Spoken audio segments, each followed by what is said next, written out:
আসসালামু আলাইকুম। মেডিকেল ভর্তি প্রস্তুতি আরও একটি ক্লাসে তোমাদের সবাইকে স্বাগতম।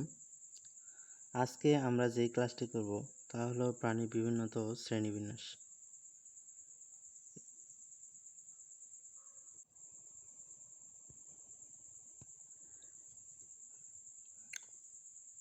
প্রাণী বিভিন্নতা ও শ্রেণীবিন্যাস অধ্যায়টি আমাদের জীববিজ্ঞান দ্বিতীয় পত্রের প্রথম অধ্যায়।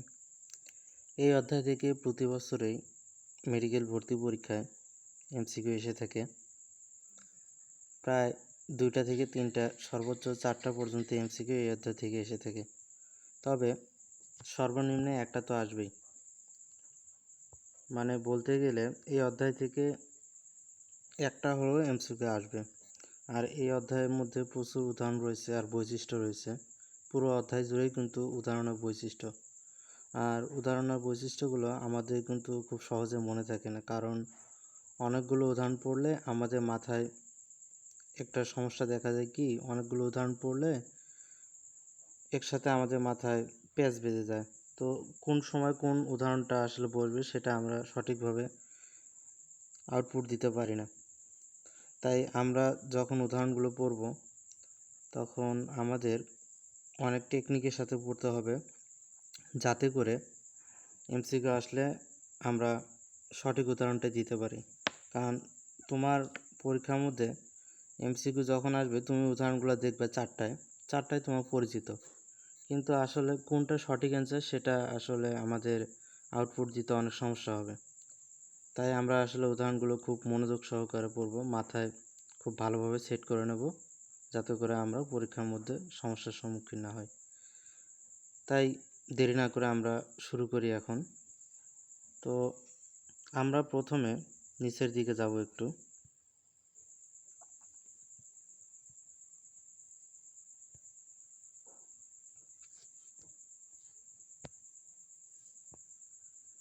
আচ্ছা, আমরা প্রথমে এই লাইনটি দাগিয়ে নিই। জীববিজ্ঞানের এই পর্যন্ত 2,70,000 ভাস্কুলার উদ্ভিদ এবং 15 লক্ষেরও বেশি প্রাণী প্রজাতি শনাক্ত করেছে। এই লাইনটি থেকে আমাদের শুধুমাত্র এই সংখ্যাটা পড়তে হবে, কত লক্ষ ভাস্কুলার উদ্ভিদ আর কত লক্ষ প্রাণী প্রজাতি। তো এই লাইন থেকে এই দুইটাই আসতে পারে। তারপর দেখি আমরা নিচের দিকে চলে যাই।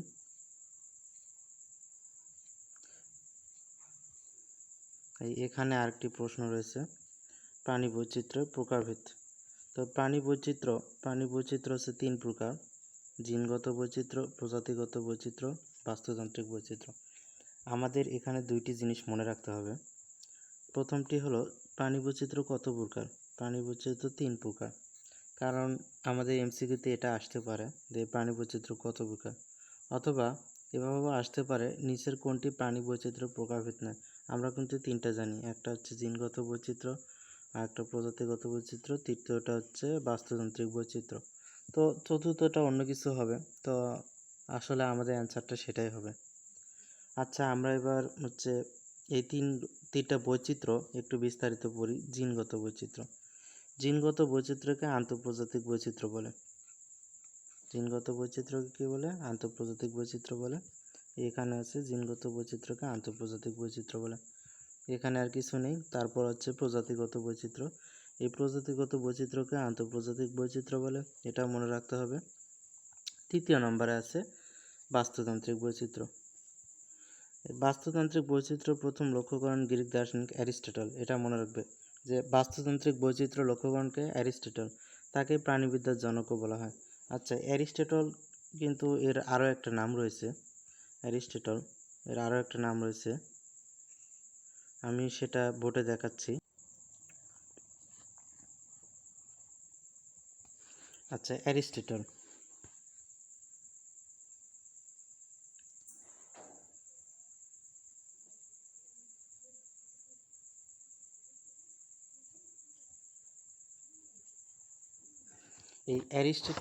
হচ্ছে আমাদের জীববিদ্যার জনক। অ্যারিস্টটল কিসের জনক? জীববিদ্যার জনক। আবার অ্যারিস্টটল হচ্ছে প্রাণীবিদ্যারও জনক। তাহলে আমাদের দুইটা জিনিস মনে রাখতে হবে অ্যারিস্টটল সম্পর্কে। অ্যারিস্টটল জীববিদ্যারও জনক, অ্যারিস্টটল প্রাণীবিদ্যার জনক। আচ্ছা, তাহলে উদ্ভিদ বিজ্ঞানের জনকে, উদ্ভিদ বিজ্ঞানের জনক হচ্ছে থিওফ্রাস্টাস, এটা আমাদের মনে রাখতে হবে। উদ্ভিদ বিজ্ঞানের জনক, উদ্ভিদ বিজ্ঞানের জনক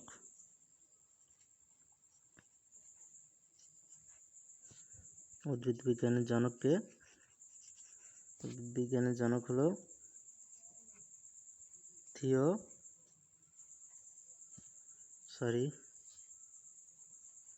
থিওফ্রাস্টাস। উদ্ভিদ বিজ্ঞানের জনক থিওফ্রাস্টাস। এটা আমরা পড়ব হচ্ছে বোটানি বইয়ে, নগ্নবীজি চ্যাপ্টারে আছে উদ্ভিদ বিজ্ঞানের জনক থিওফ্রাস্টাস। তাহলে আমাদের প্রাণীবিদ্যার জনককে অ্যারিস্টটল, আবার জীববিজ্ঞানের জনককে অ্যারিস্টটল, উদ্ভিদ বিজ্ঞানের জনককে থিওফ্রাস্টাস। তো আমাদের অ্যারিস্টটল সম্পর্কে ওই দুইটা মনে রাখতে হবে।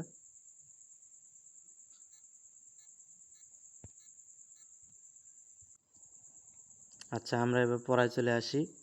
তাহলে গ্রিক দার্শনিক অ্যারিস্টটল, তিনি হচ্ছে বাস্তুতান্ত্রিক বৈচিত্র্য লক্ষ্য করেন, এই জন্য তাকে প্রাণীবিদ্যার জনকও বলা হয়। আরেকটা পড়া আছে, তিনি লাল রক্তযুক্ত মেরুদণ্ডী প্রাণীদের অ্যানাইমা এবং লাল রক্তহীন মেরুদণ্ডী প্রাণীদের অ্যানিমা নামক দুটি দলে ভাগ করেন, এটা মনে রাখবা। তারপর নিচের দিকে যাই। নিচের দিকে আছে প্রাণীর শ্রেণীবিন্যাসে ভিত্তি বিভিন্ন, এখান থেকেই তোমাদের মূলত হচ্ছে এই চ্যাপ্টারের উদাহরণ শুরু। এই চ্যাপ্টারে আমি আগে বলেছি বৈশিষ্ট্যের উদাহরণ থেকে প্রচুর পড়তে হবে, শুরু থেকে শেষ পর্যন্তই রয়েছে শুধুমাত্র বৈশিষ্ট্যের উদাহরণ। আর মেডিকেল ভর্তি পরীক্ষায় এই চ্যাপ্টার থেকে যদি কিছু আসে তো বৈশিষ্ট্যের উদাহরণ থেকে আসবে। আর আমরা উদাহরণগুলো অনেক টেকনিকের সাহায্যে মুখস্থ করব, যাতে করে পরবর্তীতে আমাদের মাথায় কোনো সমস্যা না দেখা যায়, বা সঠিক উদাহরণটা যাতে আমরা ভালোভাবে মনে রাখতে পারি। তো প্রথমে আছে আণুবীক্ষণিক প্রাণী। আণুবীক্ষণিক প্রাণী হচ্ছে মাছের ফুলকা প্রতিষ্ঠান জীবাণু, এটা বৈজ্ঞানিক নাম সহ তোমরা মনে রাখবা। তারপর দ্বিতীয়টা আছে বৃহত্তর প্রাণী। বৃহত্তর প্রাণী হচ্ছে গিনিপিগ। আচ্ছা, গিনিপিগের ক্রোমোজোম সংখ্যা কত কেউ জানো? গিনিপিগের ক্রোমোজোম সংখ্যা হচ্ছে 64। এটা বোটানি বই প্রথম চ্যাপ্টারে আছে, আমরা পড়ব যখন বোটানি বই পড়ব তখন এটা পড়ব। তাহলে কি পড়লাম আমরা? আণুবীক্ষণিক প্রাণী হচ্ছে মাছের ফুলকা প্রতিষ্ঠান জীবাণু, বৈজ্ঞানিক নাম সহ। আবার বৃহত্তর প্রাণী হচ্ছে গিনিপিগ, এটারও বৈজ্ঞানিক নাম সহ। এরপর আমরা পড়ব সংগঠন ক্রম মাত্রা। আমাদের 4 ধরনের সংগঠন মাত্রা রয়েছে: কোষীয় মাত্রার, কোষ টিস্যু মাত্রা, টিস্যু অঙ্গ মাত্রার, তারপর হচ্ছে অঙ্গতন্ত্র মাত্রা, আবার প্রত্যেকটা উদাহরণ আছে। আমরা এটা পড়ার আগে বোর্ডের মধ্যে একটা ছক দেখে নিই।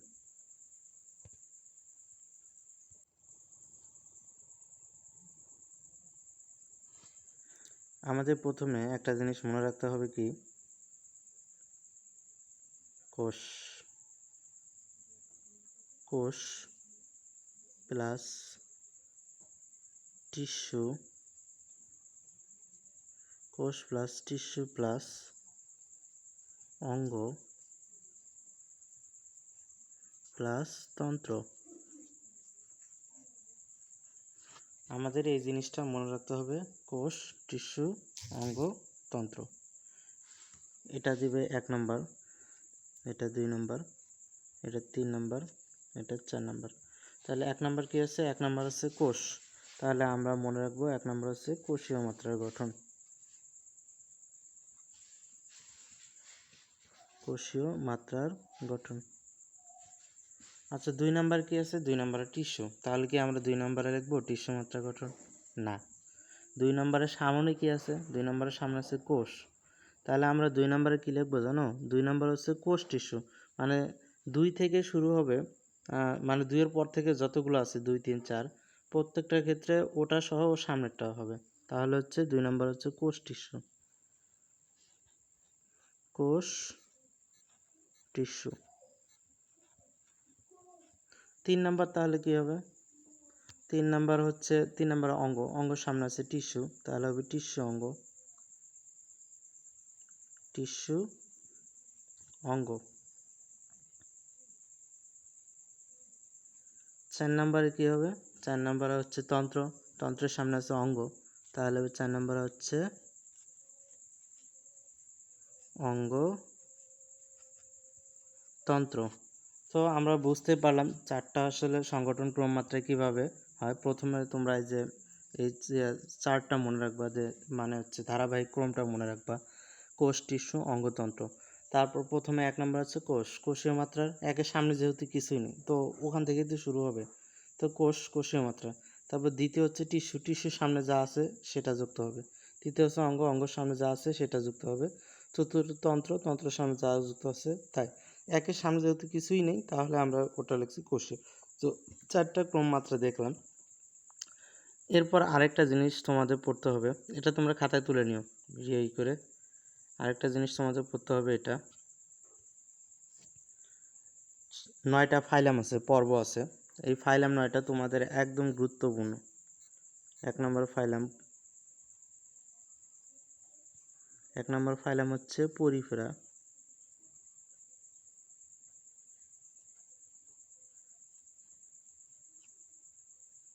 1 নম্বর ফাইলাম পরিফেরা, হ্যাঁ। 2 নম্বর ফাইলাম নিডারিয়া।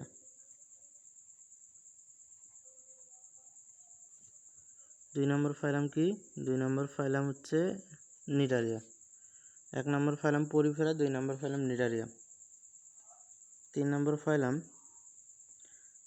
ফাইলাম হচ্ছে প্লাটিহেলমিনথিস। প্লাটিহেলমিনথিস। 3 নম্বর ফাইলাম হচ্ছে প্লাটিহেলমিনথিস। 4 নম্বর ফাইলাম হচ্ছে নেমাটোডা। 4 নম্বর ফাইলাম নেমাটোডা। তাহলে এই 4টা তোমরা খাতায় লিখে নিও। এরপর হচ্ছে 5 নম্বর আমি লিখবো, বোর্ডে জায়গা নিয়ে, এই কারণে মেশাতে হবে। 5 নম্বর ফাইলাম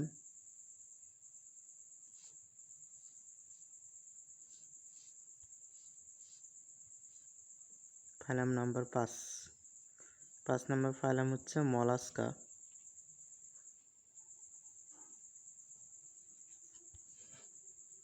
6 নম্বর ফাইলাম হচ্ছে অ্যানেলিডা।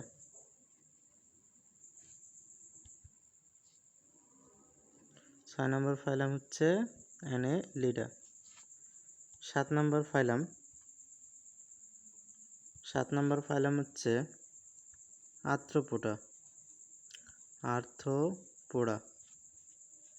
7 নম্বর ফাইলাম হচ্ছে আর্থ্রোপোডা। এই 3টা লিখে নেবে। এরপর হচ্ছে 8 নম্বর ফাইলাম। 8 নম্বর ফাইলাম হচ্ছে একাইনোডার্মাটা। ECHINO ডার্মাটা। 8 নম্বর ফাইলাম একাইনোডার্মাটা। 9 নম্বর ফাইলাম কর্ডাটা।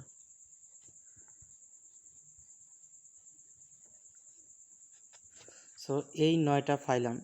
তাহলে 5 নম্বর ফাইলাম কোনটা? মলাস্কা। 3 নম্বর ফাইলাম কোনটা? প্লাটিহেলমিনথিস। তোমাদের অনেকবার খুব মানে বলতে গেলে এমনভাবে মুখস্থ করবে যাতে করে ধরার সাথে সাথে পাও যে 8 নম্বর ফাইলাম কোনটা। 8 নম্বর ফাইলাম হচ্ছে একাইনোডার্মাটা। 4 নম্বর ফাইলাম কোনটা? নেমাটোডা। মানে এভাবে তোমাদের মুখস্থ করতে হবে। এর জন্য অনেকবার অবশ্যই পড়তে হবে। তাছাড়া আমি আরেকটা ট্রিক দেখে দিচ্ছি, ওই ট্রিকের সাহায্যে তোমরা মনে রাখতে পারবে আর কি।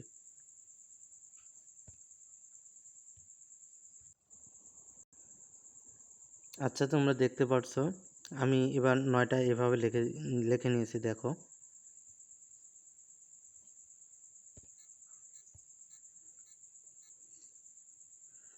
ফাইলাম 1 Porifera. Phylum 2 Cnidaria. Phylum 3 Platyhelminthes. Phylum 4 Nematoda. Phylum 5 Mollusca. Phylum 6 Annelida. Phylum 7 Arthropoda. Phylum 8 Echinodermata. Phylum 9 Chordata. এরপরে নিচে এই ট্রিকটা আছে, তোমরা লিখে নিও। পরি নায়ক পায় না, তাই মন আকুল আকুল একাই করে। আসলে বর্তমান সময়ে পরিমণি আসলে আমরা কোনো ছবি কিন্তু করতে দেখিনি, কিন্তু ও মাঝে মাঝে ভাইরাল হয় ওর কিছু অস্বাভাবিক কর্মকাণ্ডের জন্য। কিন্তু মানে পরিমণি সিনেমা কিন্তু পায় না, এটা দিয়ে আর কি মনে রাখবে যে পরি নায়ক পায় না, তাই মন আকুল আকুল একাই করে। পরিফেরা। নায়কটা হচ্ছে নিডারিয়া। পাইতে হচ্ছে প্লাটিহেলমিনথিস। নাতে হচ্ছে নেমাটোডা। তারপর হচ্ছে মতে মলাস্কা।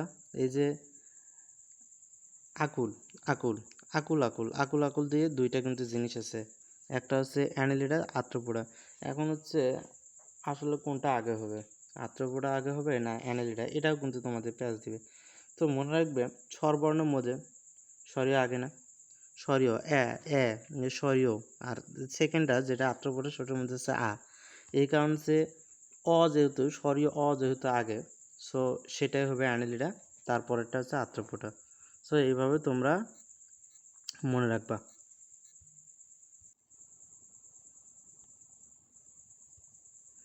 আচ্ছা, আমরা ফাইলামও জানলাম, তারপর সংগঠন ক্রমমাত্রা চারটা যে কিভাবে মুখস্থ করবো সেটাও জানলাম। এখন হচ্ছে সংগঠন ক্রমমাত্রায় কি কি উদাহরণ আছে আমরা সেগুলো জানবো। প্রথমটা হচ্ছে কোষীয় মাত্রা। কোষীয় মাত্রার সংগঠন উদাহরণ হলো কি জানো? পরিফেরা। আর পরিফেরা কত? পরিফেরা পর্ব হচ্ছে কত? 1। সো তখন খালি শুধুমাত্র তোমরা কোষীয় মাত্রার সাথে লিখে নেবে 1। এক কি কোষীয় না? এক হচ্ছে কোষীয় মাত্রার গঠন, তো এক হচ্ছে পরিফেরা। 2 কি? 2 আমরা হচ্ছে কোষ টিস্যু মাত্রা। কোষ টিস্যু। আচ্ছা, কোষ টিস্যু, তাহলে হচ্ছে কোষ টিস্যু 2 যদি হয়, তাহলে 2 নম্বর ফাইলাম কোনটা? 2 নম্বর ফাইলাম তোমার মনে আছে? পরিফেরা হচ্ছে নিডারিয়া। তাহলে কোষ টিস্যু উদাহরণ হচ্ছে নিডারিয়া কত সিরিয়াল? 2। আচ্ছা, 3 নম্বরে কি হবে? টিস্যু অঙ্গ। তাহলে হচ্ছে এর 3 নম্বর ফাইলাম। টিস্যু অঙ্গের উদাহরণ কিন্তু হচ্ছে প্লাটিহেলমিনথিস।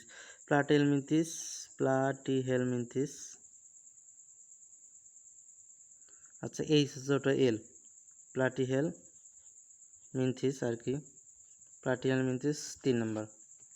তাহলে 4 নম্বর কি? 4 নম্বর হচ্ছে অঙ্গতন্ত্র।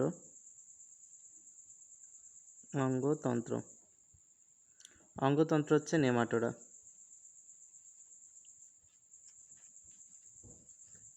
4। তো আমরা দেখলাম আসলে এই সংগঠন ক্রমমাত্রা উদাহরণগুলো কি কি। 1 নম্বর হচ্ছে কোষীয়, এর উদাহরণ হচ্ছে এক ফাইলাম মানে হচ্ছে পরিফেরা। 2 নম্বর হচ্ছে কোষ টিস্যু, এর উদাহরণ হচ্ছে নিডারিয়া। 3 নম্বর টিস্যু অঙ্গ, এর উদাহরণ হচ্ছে প্লাটিহেলমিনথিস। 4 নম্বর হচ্ছে অঙ্গতন্ত্র, এর উদাহরণ হচ্ছে নেমাটোডা। 1 2 3 4। আচ্ছা, আমরা এখন বইয়ের মধ্যে তোমাকে দেখে দিচ্ছি। আচ্ছা, আমরা বইয়ে আসলাম। এই দেখো কোষীয় মাত্রা গঠন। কোষীয় মাত্রা সংগঠনের পর্বের উদাহরণ হচ্ছে পরিফেরা। দেখছো কোষে কিন্তু 1, এই কারণে আমরা এখানেও লিখে নেব যে এর উদাহরণ হচ্ছে 1 নম্বর ফাইলাম। আর দ্বিতীয়টা হচ্ছে কোষ টিস্যু, আমরা কিন্তু দেখে দিছি, এখন শুধু পড়তেছি। কোষ টিস্যু হচ্ছে নিডারিয়া কত নম্বর ফাইলাম? 2। 3 নম্বর কি? 3 নম্বর হচ্ছে টিস্যু অঙ্গ, এটা আমরা পড়ছি। 3 নম্বর হচ্ছে প্লাটিহেলমিনথিস।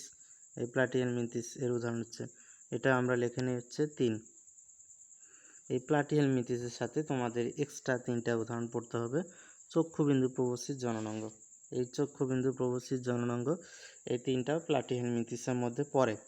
তারপর 4 নম্বর হচ্ছে অঙ্গতন্ত্র মাত্রা। এই মাত্রা গঠন সর্বপ্রথম আবিষ্কৃত হয়েছে নিমাটিয়ান নামক এক ধরনের সামুদ্রিক প্রাণীর গোষ্ঠীতে, আর নিমাটিয়ান হচ্ছে নেমাটোডা ফাইলামের অন্তর্গত। সো এটা তোমরা মনে রাখবে 4 দিয়ে। হ্যাঁ, শেষ। তো সংগঠন ক্রম মাত্রা আমরা এভাবে মুখস্থ করব, দেখে দিলাম। এরপর আমরা নিচে চলে যাই, দেখি কি আছে। জীবন পদ্ধতির উপর ভিত্তি করে প্রাণীদেরকে 2 ভাগে ভাগ করা যায়। মুক্তজীবী কি? মুক্তজীবী কলুম্বা লিবিয়া। কবুতর হচ্ছে মুক্তজীবী। এটা মনে রাখবে যে মুক্তজীবী কি হতে পারে, তোমাদের কিন্তু মনে আসবে যে কবুতর না অন্য কিছু। আচ্ছা, তোমরা তখন চিন্তা করবে কবুতর হচ্ছে উড়ে বেড়ায়, নিজের খাদ্য কিন্তু নিজে সংগ্রহ করে, মানে এক জায়গা থেকে খাবার সংগ্রহ করে তারপর নিজের বাসায় করে, মোটামুটি খোলা আকাশে চলে বেড়ায়। এভাবে মনে রাখবে যে মুক্তজীবী কবুতর। আর পরজীবী তো বুঝতে পারছো, যকৃত কৃমি হচ্ছে আমাদের শরীরে অভ্যন্তরে থাকে, তো ভেতরে মানে পরজীবী, পরের আশ্রয়ে থাকে, এরকম আর কি অবস্থা। তো যকৃত কৃমি নাম সহ মনে রাখবা, যকৃত কৃমি হচ্ছে ফ্যাসিওলা হেপাটিকা। এরপর হচ্ছে মিথজীবী হচ্ছে কলোরোহাইড্রা ভিরিডিজমা জু কলেরা। মিথজীবী বলতে হচ্ছে তুমি আর আমি একসাথে বসবাস করতেছি, তা আমার দ্বারা তুমি উপকার হচ্ছে, তোমার দ্বারা আমি উপকার হচ্ছে, এরকম অবস্থা, মানে উভয় উপকৃত হয়। এটা হচ্ছে মৃতজীবী। তারপর হচ্ছে সহজীবী। সহজীবী সহজীবী হচ্ছে একসাথে বসবাস করি, কিন্তু কেউ কারো দ্বারা উপকার করি না, অথচ আবার কেউ কারো দ্বারা ক্ষতিও কিন্তু করি না। মানে হচ্ছে একসাথে জাস্ট বসবাস করি, উপকারও হয় না, ক্ষতিও হয় না। এরকম হচ্ছে রোমেরা নামক চোষক মাছ শার্ক জাতীয় অন্য কোনো মাছের দেহে সংযুক্ত থেকে সহজীবিতা প্রদর্শন করে। আচ্ছা, আমরা তারপরে যাই ক্লিভেজ। ক্লিভেজ এর সংখ্যাটা পড়ার দরকার নেই, তা একটা জিনিস আছে, ক্লিভেজ কোন প্রকারে বিভাজিত হয়। এটা পুরো হচ্ছে মাইটোসিস কোষ বিভক্তির মাধ্যমে বিভাজিত হয়।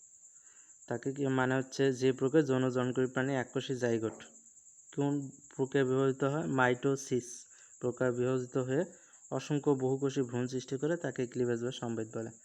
এরপর হচ্ছে ডিমের কুসুমের ভিত্তিতে ক্লিভেজের সময় ডিমের যে প্রান্তে কুসুম থাকে তাকে ভেজিটাল পোল বলে, আর হচ্ছে যে প্রান্তে নিউক্লিয়াস থাকে তাকে অ্যানিমেল পোল বলে। এটা আমাদের কনফিউজ লাগবে। আচ্ছা, ক্লিভেজের সময় ডিমের যে প্রান্তে কুসুম থাকে তাকে আসলে কোন পোল বলে, ভেজিটাল পোল বলে নাকি অ্যানিমেল পোল বলে? অনেক সময় তোমাদের কনফিউজ লাগবে। সো এটা দূর করার জন্য তোমরা মনে রাখবে ডিম যেহেতু বলছে, ডিমের দুইটা অংশ, সাদা অংশ আর ভেতরটা হচ্ছে হলুদ, ভেতরটাকে আমরা কিন্তু কুসুম বলে থাকি। মনে করো হচ্ছে একটা ডিম, দাঁড়াও, আচ্ছা মনে করো আমরা একটা ডিম আর্ট করলাম, হয়নি, ডিম জানি কেমন রে,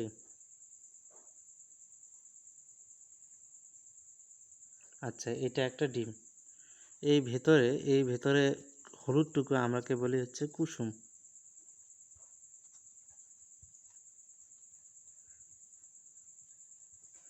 আর এই সাদাটুকু যে থাকে, এই সাদাটুকু,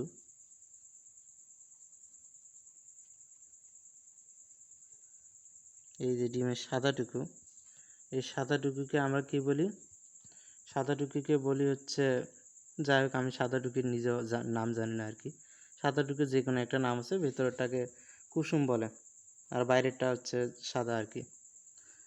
আচ্ছা তাহলে কুসুম কোথায় থাকে, ভেতরে থাকে, ভেতরে ভি ভি তাহলে আমরা এইভাবে মনে রাখবো, ক্লিভেজের সময় ডিমের যে প্রান্তে কুসুম থাকে তাকে ভেজিটাল পোল বলে, ভিতে ভেতরে, ভিতে vegetal pole, V for V. আর বাকিটা হচ্ছে যে প্রান্তে নিউক্লিয়াস থাকে তাকে অ্যানিমেল পোল বলে, বুঝছো? এইভাবে মনে রাখবা, যে প্রান্তে নিউক্লিয়াস থাকে তাকে অ্যানিমেল পোল বলে। তো ডিম দিয়ে মনে রাখা যায় এটা।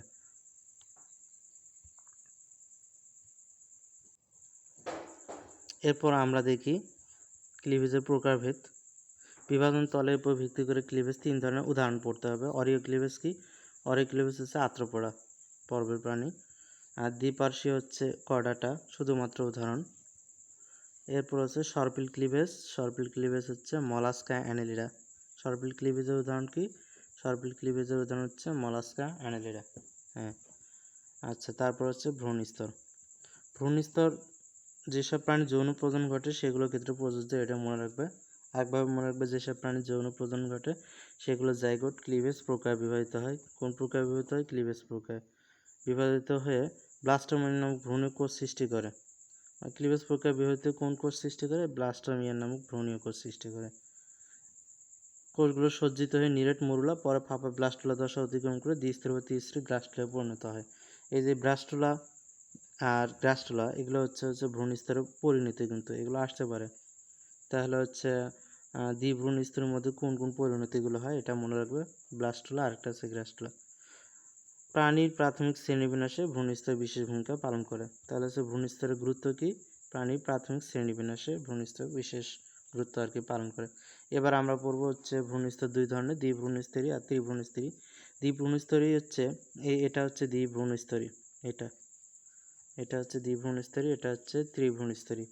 এই দ্বিভ্রূণস্তরী সবচেয়ে বাইরের স্তরটিকে কী বলে? অ্যাক্টোডাম। এই যে এটা হচ্ছে অ্যাক্টোডাম, তারপর এটা হচ্ছে ভেতরটা অ্যান্ডোডাম, আর মাঝের যে ফাঁকা জায়গাটুকু আছে না, এই যে মাঝে ফাঁকা জায়গাটুকু, এটাকে বলে মেসোগ্লিয়া।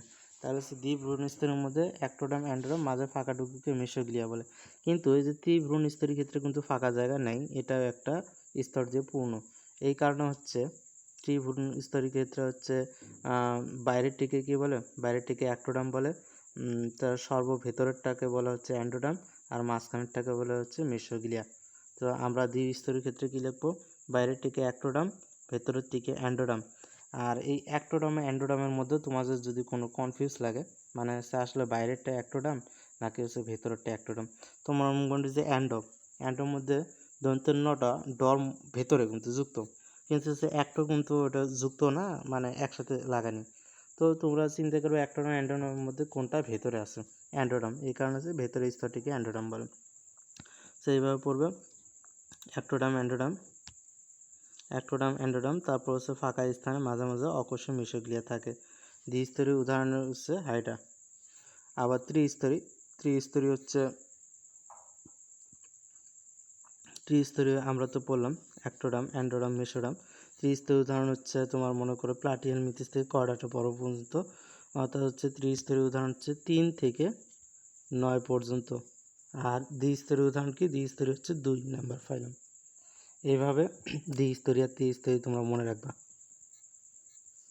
এরপর হচ্ছে পার্থক্য দ্বিস্তরীয় ত্রিস্তরীর মধ্যে একটা পার্থক্য পড়বা, দ্বিস্তরীয় কোষগুলো কোনো টিস্যু গঠন করতে পারে না, কিন্তু হচ্ছে ত্রিস্তরীয় কোষগুলো বিভিন্ন ধরনের টিস্যু অঙ্গ গঠন করতে পারে।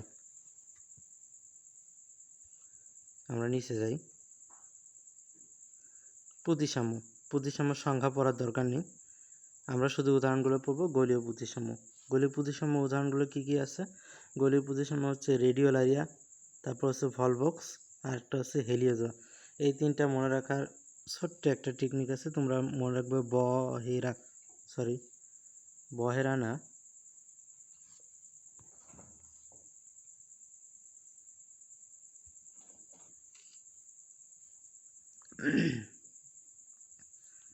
গোলীয় প্রতিসাম্য হচ্ছে ভহেরা।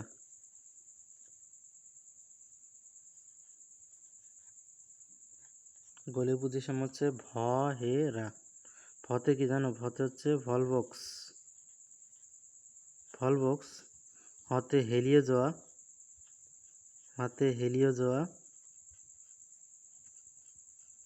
আর রাতে কি রেডিওলারিয়া।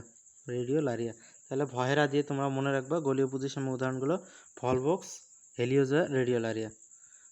তারপরে কি আছে, অরীয় প্রতিসাম্য উদাহরণগুলো তোমরা মনে রাখবা। অরীয় প্রতিসাম্য হচ্ছে হাইড্রা, জেলিফিশ, সি অ্যানিমন। এই নিডারিয়া পর্বভুক্ত প্রাণী, সকল প্রাণী কিন্তু অরীয় প্রতিসাম্য, এটা মনে রাখবা। এটা কোনো ট্রিক দিলাম না, কারণ ডিরেক্ট মনে রাখতে হবে। অরীয় প্রতিসাম্য hydra, jellyfish, sea anemone. Cnidaria পর্বভুক্ত প্রাণী এই তিনটাই হচ্ছে নিডারিয়া পর্বভুক্ত প্রাণী উদাহরণ। তারপর হচ্ছে দ্বিঅরীয় প্রতিসাম্য হচ্ছে টিনোফেরা পর্বভুক্ত প্রাণী। আর হচ্ছে সিওলোপ্লানা, মৌলিকভাবে অরীয় প্রতিসাম্য হলো 2টি কোষিকা থাকে, এটি দ্বিঅরীয় প্রতিসাম্য, এটা মনে রাখবে। তারপর হচ্ছে দ্বিপার্শ্বীয় প্রতিসাম্য মানুষ প্রজাপতি ব্যাঙ, বৈজ্ঞানিক নাম সহ মনে রাখবা। বিশেষ করে হচ্ছে এখানে হচ্ছে মানুষ আর প্রজাপতি বৈজ্ঞানিক নামটা দরকার। তারপরে হচ্ছে অপ্রতিসাম্য হচ্ছে যাকে হচ্ছে মানে বিভিন্ন খণ্ডে ভাগ করা যায় না, স্পঞ্জ, আপেল শামুক, এই দুইটারও বৈজ্ঞানিক নাম খুব ইম্পর্টেন্ট। স্পঞ্জ, আপেল শামুক, সিলিওনা সেলাটা, আর আপেল শামুক হচ্ছে পিলা গ্লোবোসা। তো এভাবে তোমরা মনে রাখবা। দেখি তারপর নিচে চলে যাই আমরা। নিচে রয়েছে খণ্ডকায়ন। তো খণ্ডকায়নের মধ্যে একটা জিনিস আমাদের পড়তে হবে, প্রতিটি খণ্ডককে বলা হয় মিটামিয়ার বা সোমাইট। খণ্ডকায়ন 2 ধরনের, যেমন সমখণ্ডকায়ন হচ্ছে কেঁচুর খণ্ডকায়ন। কেঁচুর খণ্ডকায়ন কেমনে, তোমরা যদি একটা কেঁচুর কিন্তু কঙ্কাল আসলে থাকে না, কঙ্কাল না থাকায় তোমরা যদি কেঁচুর কুচকুচ করে কাটো, আংটির মতো কিন্তু বিভিন্ন ধরনের ভাগ হবে। এই কারণে হচ্ছে সমখণ্ডন, মানে প্রত্যেকটা সমান অংশেও ভাগ করা যাবে। এই কারণে লিখছে সমখণ্ডকায়ন, কেঁচুর খণ্ডকায়ন। আর অসমখণ্ডকায়ন যাদেরকে মানে কেঁচুর মতো খণ্ডকায়ন করা যাবে না, পতঙ্গ। কারণ হচ্ছে এই পতঙ্গ দেখো, এখানে যদি কাটো এভাবে পতঙ্গকে এটা একটা কাটলে দেখা আলাদা, কিন্তু প্রত্যেকটা সমান হচ্ছে না, এটা পাখার সাথে বাজে গেছে, তারপর একটা পায়ের সাথে লাগে যাবে, মানে সম হবে না আর কি, এরকম। তারপর হচ্ছে অখণ্ডকায়ন, মানে যাদেরকে খণ্ডকায়িত করাই যায় না। অখণ্ডকায়নের উদাহরণ হচ্ছে সমুদ্র তারা, ঝিনুক। এই অখণ্ডকায়নের উদাহরণটা মনে রাখবে তোমরা, শ্বাস, সতে কি, সতে হচ্ছে সমুদ্র তারা, আর ঝতে ঝিনুক, শ্বাস দিয়ে মনে রাখবা। তারপরে হচ্ছে অঞ্চলায়ন। অঞ্চলায়ন হচ্ছে আর্থ্রোপোডা পর্বের উদাহরণ। অঞ্চলায়ন প্রতিটি অঞ্চল কেটে একমাটা বলে আর্থ্রোপোডদের দেহে অঞ্চলায়ন দেখা যায় আর কি, এটা মনে রাখবা। তারপর উপাঙ্গ। উপাঙ্গের মধ্যে কিছু উদাহরণ রয়েছে, উদাহরণ জাস্ট আর্থ্রোপোডাতে আছে অ্যান্টেনা স্টাইল, মলাস্কাতে পডিয়া, মাছের পাখনা, পতঙ্গ পাখিতে ডানা, উচ্চতম মেরুদণ্ডী প্রাণীতে পথ। প্রান্তিকতা আমাদের পড়া লাগবে না, তলও পড়া লাগবে না, এখান থেকে কোনো উদাহরণ আসে না। এরপর হচ্ছে শিলম। এই শিলম পর্ব হচ্ছে ত্রিস্তরী প্রাণী বৈশিষ্ট্য। শিলম কোন প্রাণীর বৈশিষ্ট্য আর কি ত্রিস্তরী, অর্থাৎ কোন প্রাণীদের ক্ষেত্রে শিলম প্রদত্ত ত্রিস্তরী, মোস্ট ইম্পর্টেন্ট। এটা পড়তে হবে। ত্রিস্তরী প্রাণী ভ্রূণের পরিস্ফুটনের সময় মেসোডার্ম স্তর থেকে সৃষ্ট যে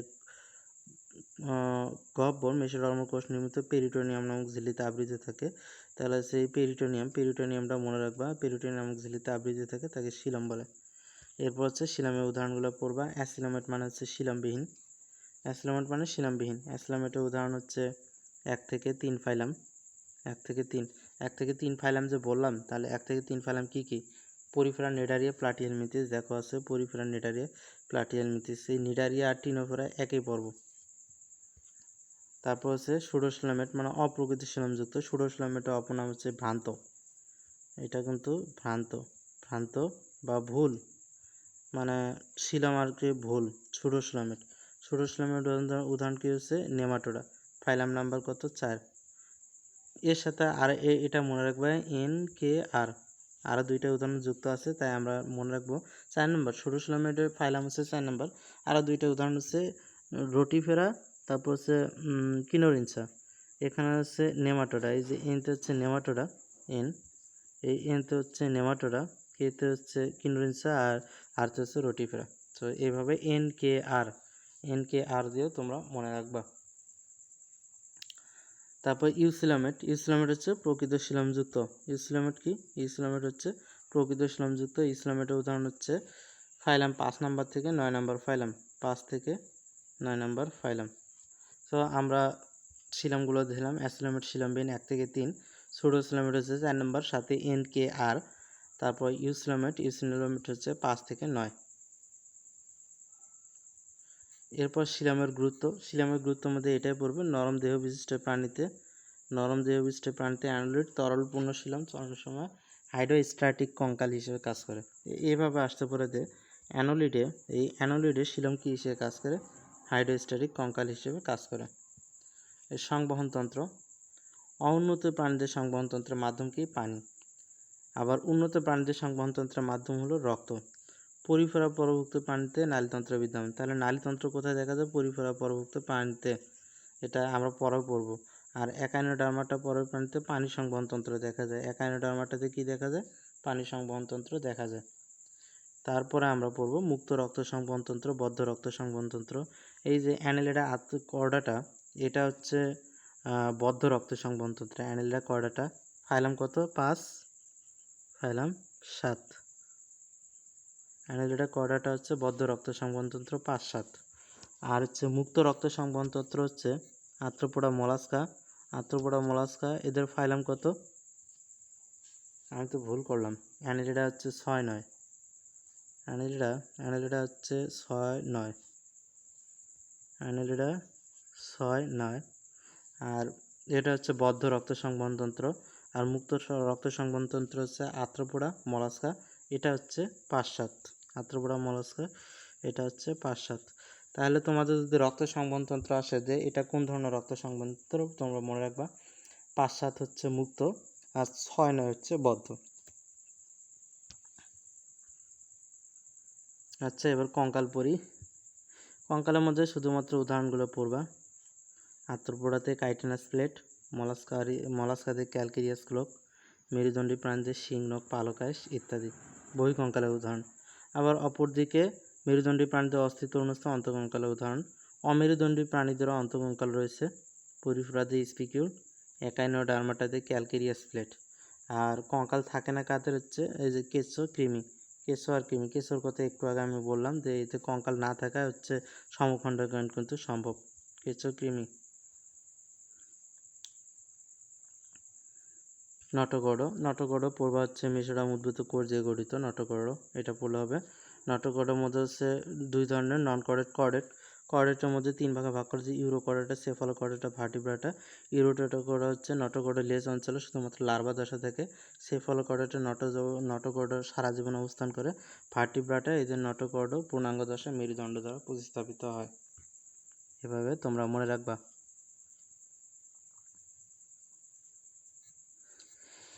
এরপর হচ্ছে পৌষ্টিক নালীর উপর ভিত্তি করে প্রাণীদেরকে দুই ভাগে ভাগ করা যায়। এই যে প্যারাজা, প্যারাজা হচ্ছে পরিফেরা অর্থাৎ পিপি, এটা মনে রাখবে, পিপি, পিতে পরিফেরা, পিতে প্যারাজা। এরপর হচ্ছে অ্যান্টারোজা, অ্যান্টারোজা এটা মনে রাখবে সিসি দিয়ে, সিসি দিয়ে, সিসি, সিসিতে হচ্ছে নিডারিয়া, সিতে নিডারিয়া, সিতে কর্ডাটা। তাহলে পৌষ্টিক নালীর উপর ভিত্তি করে প্রাণীদেরকে দুই ভাগে ভাগ করা যায়। প্যারাজা হচ্ছে পরিফেরা, অ্যান্টারোজা হচ্ছে নিডারিয়া কর্ডাটা। আচ্ছা, আমরা নিচে চলে যাই। নিচে চলে গেলাম। এবার হচ্ছে যে এখানে হ্যাকেল, হ্যাকেল সমগ্র প্রাণী জগৎকে প্রোটোজোয়া ম্যাটাজোয়া দুই ভাগে ভাগ করেন। আর জীবের 5 রাজ্যের শ্রেণীবিন্যাস করেন আর এইচ হুইটেকার। এটা অনেক গুরুত্বপূর্ণ, আসতে পারে। জীবের 5 রাজ্যের শ্রেণীবিন্যাসের প্রবর্তককে আর এইচ হুইটেকার, আর এইচ হুইটেকার জীবের 5 রাজ্যের শ্রেণীবিন্যাসের প্রবর্তক। আর রাজ্য 5টা মনে রাখলে রাখতে পারো, কী কী আছে মনেরা, প্রোটিস্টা, ফাঞ্জাই, প্লান্টি, অ্যানিমিলিয়া, এই 5টা মনে রাখলে হবে। তারপরে এখান থেকে কিছু নিই। এখানে আছে ট্যাক্সন, এই ট্যাক্সন হচ্ছে শ্রেণীবদ্ধগত একক, এটা মনে রাখবা। আর একটা আছে হায়ারার্কি। জীববিজ্ঞান হায়ারার্কি হচ্ছে জীবজগতের শ্রেণীবিন্যাসে ব্যবহৃত বিভিন্ন ট্যাক্সনের ক্যাটাগরি বা ধাপ, যা একটি উপর আরেকটি বিন্যাস থেকে হায়ারার্কি বলে। আর তারপর হচ্ছে শ্রেণীবিন্যাসে আবশ্যিক ধাপ 7টি, কী কী হচ্ছে kingdom, phylum, class, order, family, genus, species. নাম 7টা মনে রাখার কোনো দরকার নেই, জাস্ট এটাই মনে রাখবে শ্রেণীবিন্যাসে আবশ্যিক ধাপ কয়টি, 7টি। এটাই মনে রাখবে শুধুমাত্র, শ্রেণীবিন্যাসে আবশ্যিক ধাপ কতটি, 7টি। তারপর হচ্ছে এই 7টার মধ্যে স্পেসিস মানে প্রজাতি। শ্রেণীবিন্যাসের মূল ভিত্তি কি, শ্রেণীবিন্যাসের মূল ভিত্তি হচ্ছে প্রজাতি, এটা মনে রাখবা, শ্রেণীবিন্যাসের মূল ভিত্তি প্রজাতি। তারপর নিচে চলে যাই।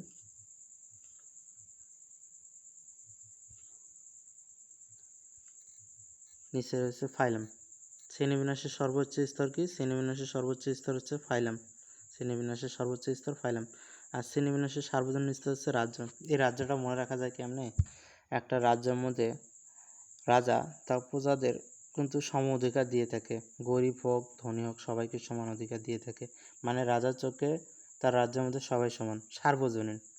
এই কারণে হচ্ছে এটা মনে রাখতে পারবে যে সার্বজনীন স্তর হচ্ছে রাজ্য, কারণ রাজ্যের মধ্যে সবাই সমান অধিকার পায়।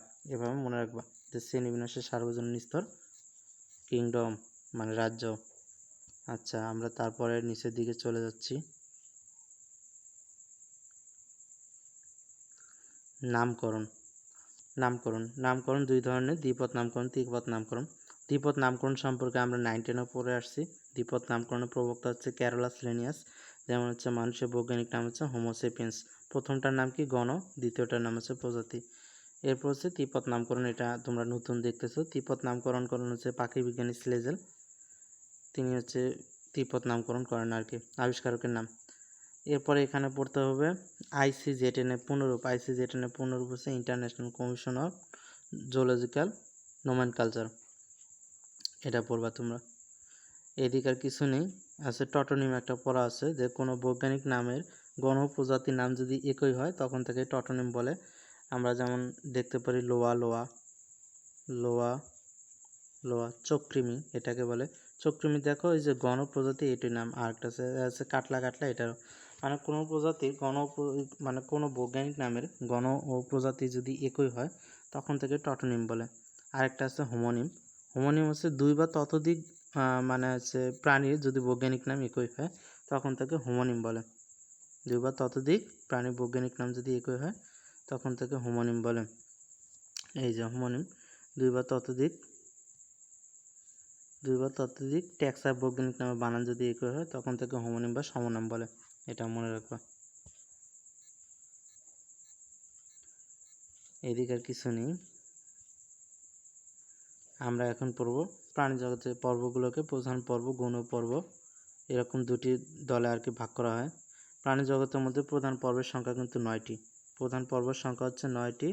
এর মধ্যে হচ্ছে 8টি নন কর্ডাটা, মানে ওই যে আমরা ফাইলাম যে পড়লাম প্রথম 8টা পরিফেরা থেকে একাইনোডার্মাটা পর্যন্ত 1 থেকে 8 এই 1 থেকে 8 হচ্ছে নন কর্ডাটা, 1 থেকে 8 নন কর্ডাটা, আর 9 যেটা সেটা হচ্ছে নামিত কর্ডাটা।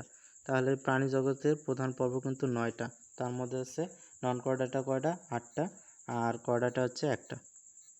বুঝছো?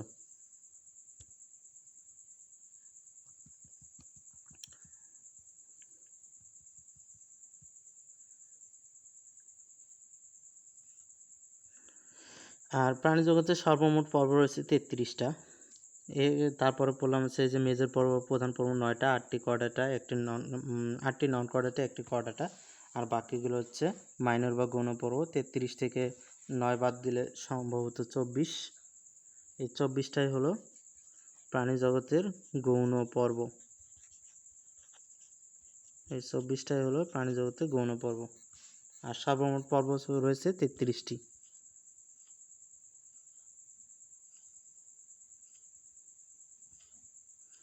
এদিক কিছু মনে রাখার দরকার নেই।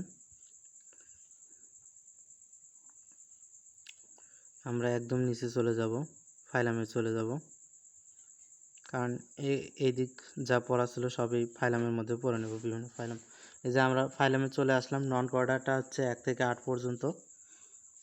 আমরা কিন্তু ফাইলাম তোমাদের শিখাইছি। 1 নম্বর ফাইলাম কি? 1 নম্বর ফাইলাম হচ্ছে পরিফেরা। দেখছো, পরিফেরা বা ছিদ্রাল প্রাণী, এটা মনে রাখবে। পরিফেরা কি বলা হয়? ছিদ্রাল প্রাণী বলা হয়।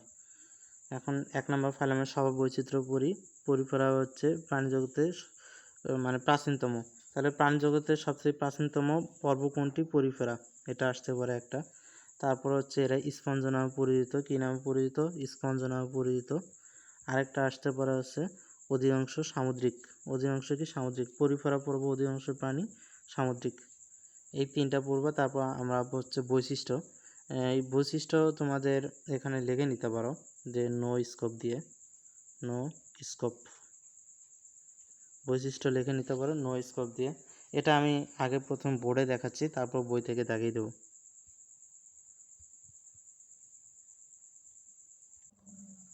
আচ্ছা, আমরা তোমাদের কি লিখতে বলেছিলাম? নো স্কোপ দিয়ে, না?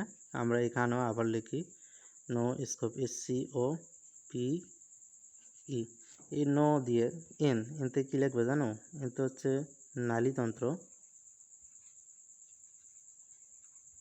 নালীতন্ত্র নিশ্চল। এনতে হচ্ছে নালীতন্ত্র নিশ্চল, আর অতে হচ্ছে অস্ট্রিয়া।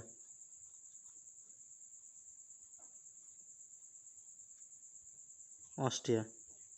এসতে কি হচ্ছে? এসতে হচ্ছে স্পিকিউল।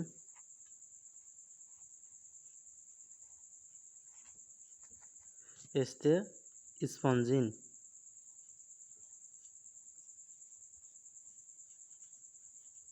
এসতে স্পিকুল, এসতে স্পঞ্জিন।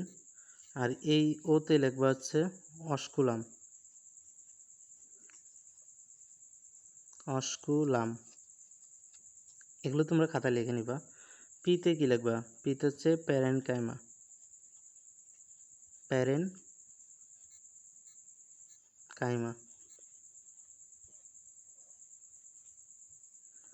আর এই যে ইতে লিখবা কি জানো? অ্যাম্ফিব্লাস্টোলা।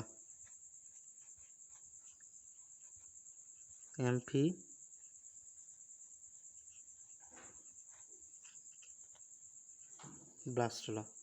তো নো স্কোপ দিয়ে কী কীগুলো আছে তোমরা এগুলো লিখে নিও।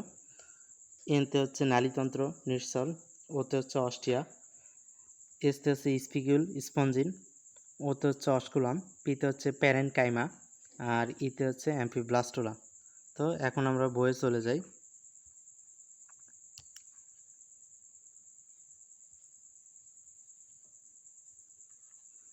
দেখো, পরিণত প্রাণীরা কি? পরিণত প্রাণীরা হচ্ছে নিশ্চল। আমরা আরেকটা পড়বো এনতে কি আমরা 2টা পড়ছিলাম কিন্তু। একটা হচ্ছে নিশ্চল, আর একটা হচ্ছে নালীতন্ত্র। পরিণত প্রাণীরা নিশ্চল। এখানে আছে এই যে পূর্ণাঙ্গ প্রাণীরা নিশ্চল। পূর্ণাঙ্গ প্রাণী নিশ্চল। তারপর আরেকটা বলেছিলাম নালীতন্ত্র। এনতে আরও একটা বলেছিলাম নালীতন্ত্র। এই যে এখানে নালীতন্ত্র দেহের ভিতরে অবস্থিত।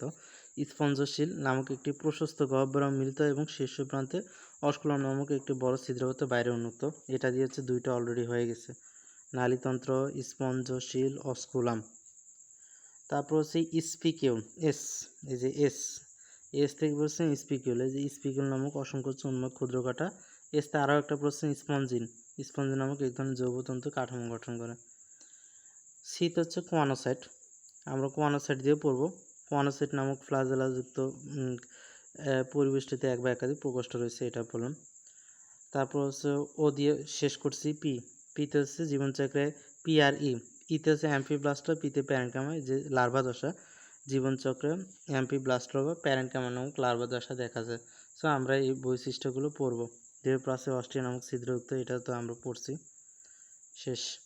আরেকটা এখানে নতুন করে অ্যাড নিতে পারো, দেহপ্রাচীরের বাইরের দিক নাকোডাম এবং ভেতরের দিক কোয়ানোডাম নামে পরিচিত। স্তর দুটির মাঝখানে মিশেল নামক জিলেটিনাস প্রোটিন মাত্রিকা বিভিন্ন ধরনের অ্যাম্বিওসাইট ও কঙ্কাল বস্তু ধারণ করে। তো পরিফেরা থেকে আমরা এই উদাহরণগুলো পড়লাম, মানে বৈশিষ্ট্যগুলো পড়লাম। পরিফেরা উদাহরণ হচ্ছে বিভিন্ন ধরনের স্পঞ্জ, যেখানে বাংলা দিয়ে লেখা দেখবে স্পঞ্জ, সেখানে তোমরা ধরে নিবা এটা পরিফেরা। স্পঞ্জ থাকলে পরিফেরা ধরে নেবা তোমরা। এরপর দ্বিতীয় নম্বর ফাইলাম আমরা পড়েছিলাম হচ্ছে নিডারিয়া। দ্বিতীয় নম্বর ফাইলাম এই নিডারিয়া উদাহরণ কি আছে? Hydra jellyfish sea anemone. Cnidaria উদাহরণ কি? নিডারিয়া উদাহরণ হচ্ছে hydra jellyfish sea anemone. Cnidaria উদাহরণ হচ্ছে হাইড্রা জেলিফিশ সি অ্যানিমন, সেটা তোমরা হচ্ছে হাইড্রা চ্যাপ্টার পড়বা, অর্থাৎ হচ্ছে দ্বিতীয় অধ্যায়ে। তো এখন থেকে আমরা কিছু পড়ে নিই। নিডারিয়া, এই যে নিডারিয়ানদের সমুদ্রের ফুল বলা হয়, এটা মেডিকেল ভর্তি পরীক্ষা আসছিল। তারপর হচ্ছে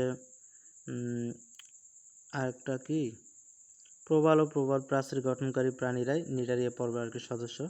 এছাড়া প্রবাল ও প্রবাল প্রাচীরকারী প্রাণীরা পৃথিবীর অন্যতম রত্ন ভাণ্ডার হিসেবে পরিচিত এবং সমুদ্রের রেন ফরেস্ট নামে অভিহিত। এই কয়েকটা বৈশিষ্ট্য।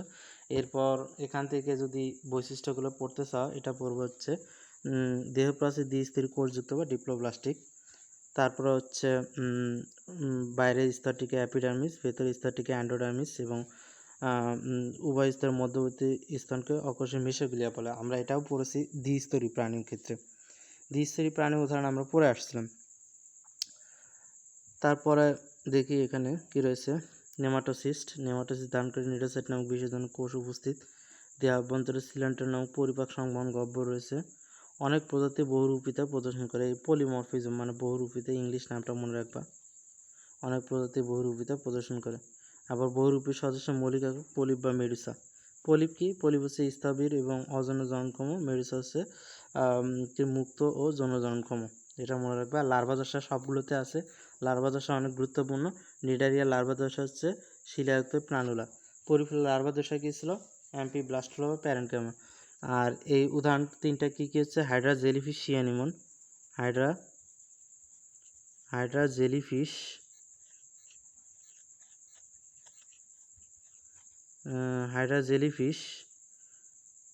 C anemone.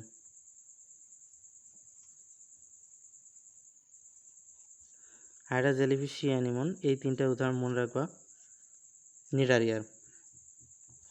তারপর আমরা তৃতীয় নাম্বার ফাইলামে চলে যাচ্ছি। তৃতীয় নাম্বার ফাইলাম হচ্ছে প্লাটিহেলমিনথিস বা চ্যাপ্টাকৃমি নামে পরিচিত। প্লাটিহেলমিনথিস হচ্ছে প্রাণীদের মধ্যে এই পর্বের প্রাণীদের প্রথম ত্রিস্তরী। তাহলে এটা এমসিকিউ আসতে পারে, প্রথম ত্রিস্তরী পর্ব কোনটা? প্লাটিহেলমিনথিস এরা চ্যাপ্টাকৃমি নামে পরিচিত, ইংলিশ নামটা মনে রাখবো হচ্ছে ফ্ল্যাটওয়ার্মস। প্লাটিহেলমিনথিসের বৈশিষ্ট্যগুলো দেখি কী কী রয়েছে, এটা বলবা হচ্ছে দেহত্যাগ শিলাযুক্ত অ্যাপিডার্মিস অথবা কিউটিকলে আবৃত।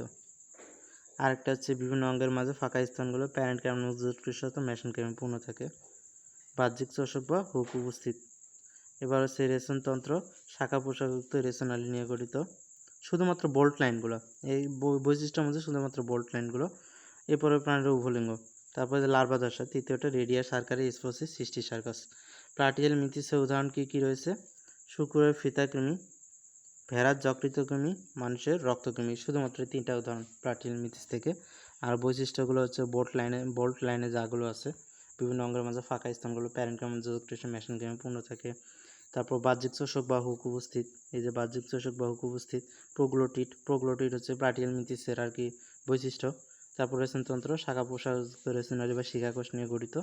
এরপরের প্রাণীটা উভলিঙ্গ লার্ভা দশা। লার্ভা দশা তোমরা 9টা লার্ভা দশা, 9টা তো না, 8টা লার্ভা দশা, কারণ কয়টার কোনো লার্ভা দশা নেই, আছে কিন্তু কয়টা অনেক বড় পরিসরে ব্যাখ্যা করা ওটার আছে।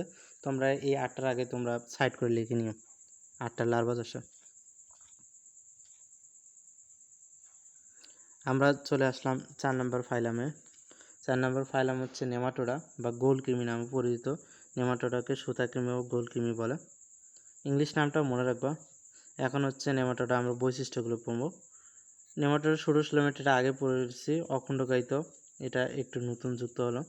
তারপর হচ্ছে দেহ নমনীয়, এলাস্টিন নির্মিত অকোষক পূর্ব প্রতিরোধক্ষম কীটগুলো আবৃত, এটা একটা পড়বা।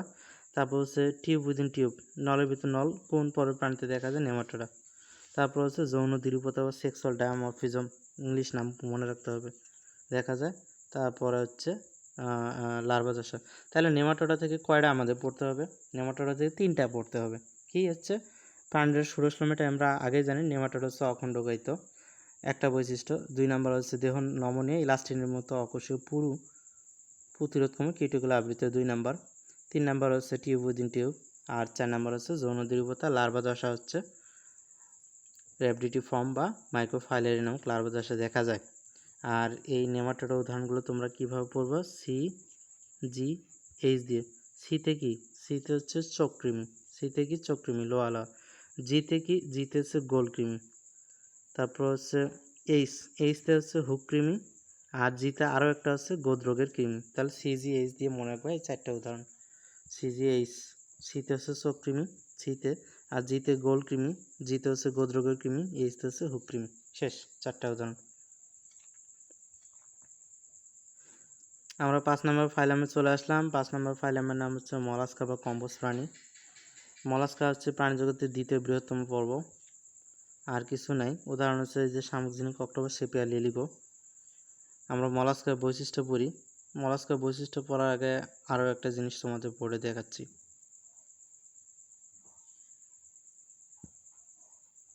এটা কেটে দিলাম, এটা তোমরা লিখে নিও। মস্কোতে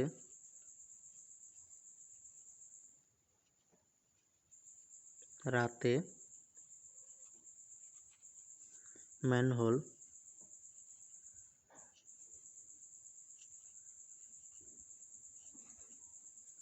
অর্ধেক খোলা ছিল।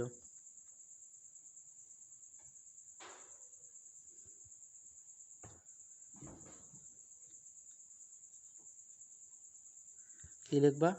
মস্কোতে রাতে ম্যানহোল অর্ধেক খোলা ছিল। এই মস্কোতে তোমরা মনে রাখবে হচ্ছে ম্যান্টল। এই রাতে মনে রাখবে হচ্ছে রেডুলা।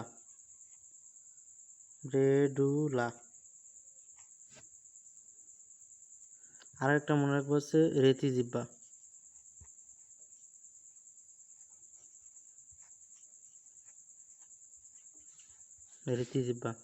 আর এই ম্যান হোল দিয়ে মনে রাখবা হচ্ছে মাংসল। অর্ধেক দিয়ে মনে রাখবো অর্ধমুক্ত।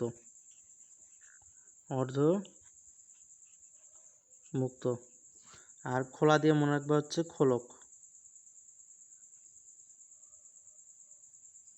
আর ছিলতে মনে কিছু লাগবে না। তাহলে হচ্ছে মস্কোতে রাতে ম্যানহোল অর্ধেক খোলা ছিল। মস্কোতে হচ্ছে ম্যান্টল, রাতে হচ্ছে রেডুলার রেতিজিব্বা, আর ম্যানহোল থেকে মনে রাখবা মাংসল, অর্ধেক থেকে হচ্ছে অর্ধমুক্ত, খোলা থেকে খোলক। এখন আমরা বইয়ে যাই। এটা তোমরা হচ্ছে বইয়ের সাইডেও লিখে নিতে পারো, খাতায় লিখে নিতে পারো, তোমাদের সুবিধার্থে যেখান থেকে আর কি ইচ্ছা তোমরা সেভাবে নিও। আমরা চলে যাই বইয়ে। আমরা কি পড়ছিলাম? মস্কোতে রাতে ম্যানহোল অর্ধেক খোলা ছিল। মস্কোতে আমরা কি পড়েছিলাম? ম্যান্টল, না, মস্কোতে পড়েছিলাম ম্যান্টল। এই যে ম্যান্টল নামক পাতলা আবরণে দেহ আবৃত হয় একটা।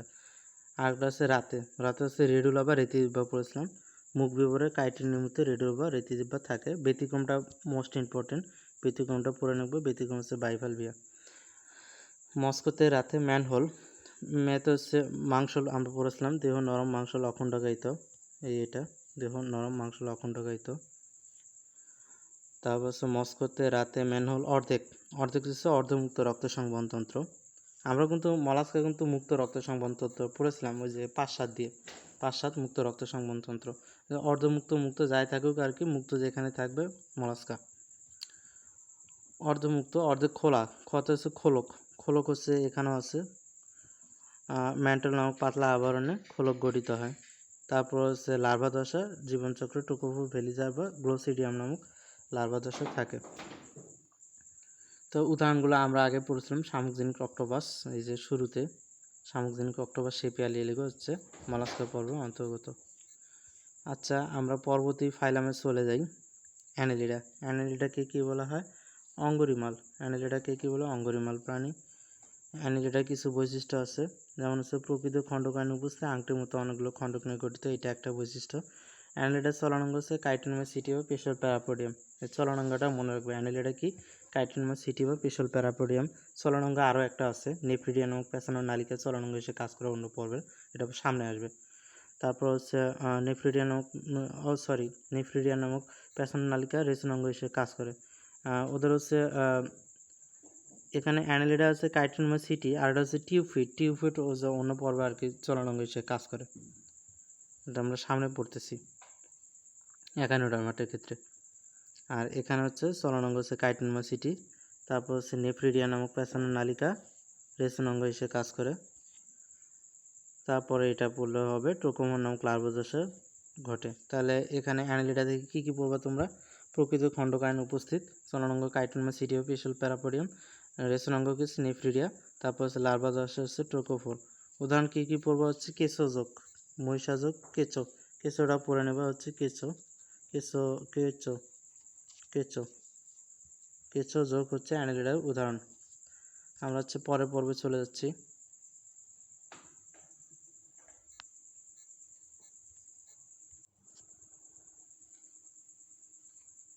আমরা পরের পর্বে চলে আসলাম। 7 নম্বর ফাইলাম হচ্ছে আর্থ্রোপোডা বা সন্ধিপদী প্রাণী। আর্থ্রোপোডা উদাহরণ হচ্ছে ঘাসফড়িং। এই ঘাসফড়িং সম্পর্কে যখন বিস্তারিত পড়ব তখন আর্থ্রোপোডা সম্পর্কে তোমরা জানতে পারবা। তবুও বৈশিষ্ট্যগুলো আমরা দেখে নিই। মস্তকে এক জোড়া বা দুজোড়া অ্যান্টেনা পুঞ্জাক্ষী থাকে, বহিঃকঙ্কাল কাইটিন নির্মিত, এটা মনে রাখবা। তারপর হচ্ছে দেহগহ্বর রক্তপূর্ণ হিমোসিল। তারপরে পড়বা হচ্ছে দেহতল অথবা ট্রাকে ফুলকা বুকগিল বা বুকলাঙের মাধ্যমে শোষণ সম্পন্ন করে রেচনাঙ্গ মালপিজের নালিকা। এছাড়া হচ্ছে কক্সাল অ্যান্টেনাল ম্যাক্সিলারি সবুজ গ্রন্থি।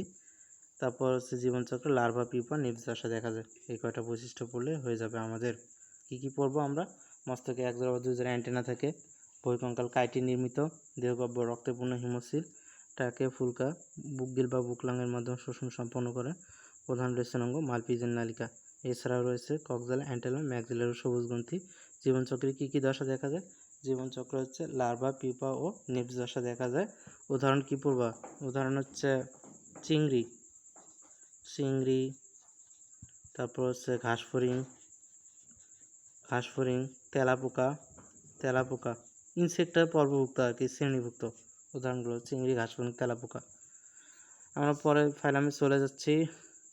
পরের ফাইলাম 8 একাইনোডার্মাটা বা কণ্টকতম প্রাণী। সমুদ্র তারা ছবির মধ্যে দিয়ে এই পরের প্রাণীটা পরিচিত। তারপর হচ্ছে ত্বকের নিচে সাহিত্য চূর্ণ অন্তঃকঙ্কালিক প্লেট থেকে এসব কাটা উদ্গত হয়, এটা মনে রাখবা। একানোডার্মাটার উদাহরণ আছে বিটল তারা, সাগর অর্চন, সমুদ্র শসা, সমুদ্রপদ্ম। একানোডার্মাটার মধ্যে অনেকগুলো উদাহরণ আছে, যেমন হচ্ছে পূর্ণাঙ্গ প্রাণী পঞ্চহরি প্রতিসম। পূর্ণাঙ্গ অবস্থায় কি এটা মনে রাখবে, খেয়াল রাখবে। পূর্ণাঙ্গ হচ্ছে পঞ্চহরি প্রতিসম, কিন্তু হচ্ছে লার্ভা দশা দ্বিপার্শ্বে প্রতিসম। এই যে এটার মধ্যে একটা ট্রিক আছে কি, তোমরা আসলে মনে রাখবে যে পূর্ণাঙ্গ অবস্থায় কোনটা হবে, লার্ভা মানে পূর্ণাঙ্গ অবস্থায় পঞ্চহরিও নাকি দ্বিপার্শ্ব, কি আমরা মনে রাখবো? কনফিউজ লাগতেই পারে। লার্ভা মানে কি জানো? লার্ভা মানে হচ্ছে বাচ্চা, আর পূর্ণাঙ্গ মানে বড়, পূর্ণাঙ্গ মানে পূর্ণ হলো। লার্ভা যেহেতু বাচ্চা, বাচ্চা মানে হচ্ছে ছোট, ছোট দ্বি মানে কত? 2, দ্বি মানে 2 না, এই দ্বি মানে 2 দ্বিপার্শ্ব। এই কারণে হচ্ছে যখন লার্ভা বলবে তোমরা মনে রাখবে লার্ভা মানে তো ছোট, তার দুইটাই প্রতিসম আছে, একটা হচ্ছে পঞ্চহরে আর একটা দ্বিপার্শ্ব। তো ছোটটা কি? দ্বি, এই কারণে দ্বিপার্শ্ব। আর পূর্ণাঙ্গ যেহেতু বড়, এটা পঞ্চহরে প্রতিসম। তো এইভাবে তোমরা মনে রাখবা। তারপর সেকেন্ড নম্বর বৈশিষ্ট্য, দেহ কণ্টক স্প্যানোপেডিসিলার নামক বহিঃকঙ্কালযুক্ত। 3 নম্বর হচ্ছে দেহ মৌখিক ও বিমৌখিক তলে বিন্যস্ত। মৌখিক তলে 5টি অ্যাম্বুল্যাক্রাল খাদ রয়েছে। এই যে তারপর হচ্ছে নালিকাবৎ চলনাঙ্গ এসে কাজ করে। একানোডার্মাটাতে ওয়াটার ভাস্কুলার সিস্টেম রয়েছে, এটা আমরা আগেও পড়েছিলাম। কিন্তু পরিফেরাতে কী রয়েছে? Canal system. আর একানোডার্মাটাতে ওয়াটার ভাস্কুলার সিস্টেম, রক্ত সংবহনতন্ত্র নেই, হিমালো পেরিহিমালতন্ত্র সংবহনতন্ত্রে কাজ করে। তারপর হচ্ছে জীবনচক্রে বাইপিনারিয়া, অরিকুলারিয়া, অফিকুইটাস কিংবা অ্যাকানোডিটাস লার্ভা দশা দেখা যায়। সকল সদস্য মুক্তজীবী সামুদ্রিক। আচ্ছা, কোন পর্বের প্রাণীরা অধিকাংশ সামুদ্রিক? এটা কিন্তু আমরা পড়েছিলাম, বলো তো দেখি। এটার উদাহরণ হচ্ছে পরিফেরা। পরিফেরা পরের প্রাণীরা অধিকাংশ সামুদ্রিক। আর যদি বলে কোন পরের সকল সদস্য সামুদ্রিক, এটা হচ্ছে একানোডার্মাটা। সো এই দুইটা নাম সতর্কতার সাথে মনে রাখবে তোমরা। তো আমরা হচ্ছে শেষের ফাইলামে চলে যাচ্ছি। উদাহরণগুলো পড়েছি কিন্তু, সমুদ্র তারা, সমুদ্র শসা। শেষের ফাইলাম হচ্ছে কর্ডাটা। শেষের ফাইলাম কর্ডাটা। কর্ডাটার মধ্যে পূর্ব হচ্ছে কর্ডার সাথে ঘনিষ্ঠ সম্পর্কযুক্ত হচ্ছে হেমিকর্ডাটা। তারপর হচ্ছে এদের উন্নত প্রাণীদের পূর্ণাঙ্গ অবস্থায় মেরুদণ্ড দিয়ে প্রতিস্থাপিত, অর্থাৎ হচ্ছে ডিরেক্ট নটোকর্ড থাকে। নটোকর্ডাটা উন্নত প্রাণীদের মেরুদণ্ড দিয়ে প্রতিস্থাপিত হয়। তারপর হচ্ছে স্নায়ুরজ্জে মস্তিষ্ক সুষুম্নাকাণ্ডে পরিণত হয়। তারপর হচ্ছে গলব্লেন হচ্ছে অ্যান্ডোস্টাল থেকে থাইরয়েড গ্রন্থিতে রূপান্তরিত হয়, এটা ইম্পর্টেন্ট। তাহলে হচ্ছে কর্ডাটা পড়বে অ্যান্ডোস্টাল কিসে পরিণত হয়? থাইরয়েড গ্রন্থিতে। তারপর হচ্ছে হৃৎপিণ্ড কোথায় অবস্থান করে? কর্ডেটে হৃৎপিণ্ড অঙ্কেদেশে অবস্থান করে। তো কর্ডাটা থেকে এই কয়েকটা বৈশিষ্ট্য পড়লে হয়ে যাবে। আমরা শেষ করলাম 9টা ফাইলাম উদাহরণসহ। উদাহরণ কর্ডাটা হচ্ছে মানুষ হচ্ছে আসল উদাহরণ। তো এখানেও ছক আকারে সবগুলো উদাহরণ দিয়ে দিয়েছে, পরিফেরা অ্যান্ড বৈশিষ্ট্য দিয়েছে। বৈশিষ্ট্য আমরা পড়েছি, উদাহরণগুলো পড়ছি, যেমন স্পঞ্জ, দুইটাতে স্পঞ্জ আছে। নিডারিয়া, জেলিফিশ, তো সমুদ্র কলম, hydra jellyfish, sea anemone, Platyhelminthes হচ্ছে যকৃত কৃমি, ফিতা কৃমি, আর নেমাটোড হচ্ছে গোল কৃমি, শোককৃমি, দুইটাই পড়ছি। আর মলাস্কাস আছে যে শামুকঝিনুক, অক্টোপাস, দুইটাই আছে। অ্যানালিডা হচ্ছে কেঁচোজক, দুইটাই বলেছিলাম আমি। আর্থ্রোপোডা হচ্ছে তেলাপোকা মাছি, এই দুইটা বলেছিলাম। একানোডার্মাটা হচ্ছে স্টারফিশ, পালক স্টার, বিটল তারা, সাগর অর্চিন, মানে হচ্ছে তারা। একানোডার্মাটা হচ্ছে তারার মতো, মাছগুলো কিন্তু তারার মতো আর কি। তারা মাছ বলো না, তারা মাছ, সেই তারা মাছ হচ্ছে একানোডার্মাটা। তারপর হচ্ছে কর্ডাটা হচ্ছে মানুষ, ইলিশ মাছ। উদাহরণগুলো পড়ে নেব।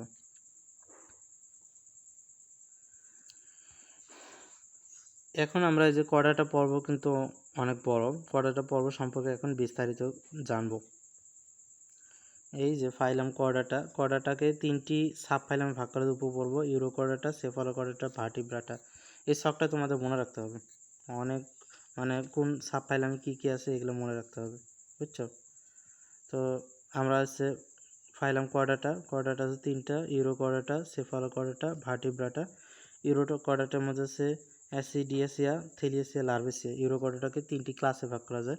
সেফালোকর্ডাটা কোনো ক্লাস নেই।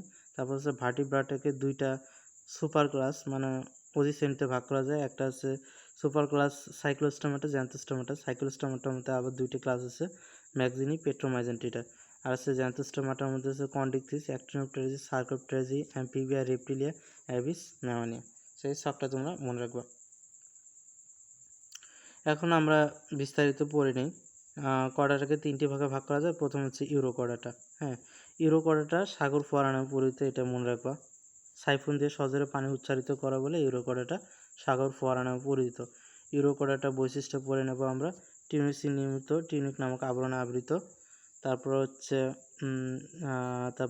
লার্ভা রূপান্তরের সময় স্নায়ুরজ্জু বা সংক্ষিপ্ত হয়ে স্নায়ুগ্রন্থি বা গ্যাংগ্লিয়নে পরিণত হয়।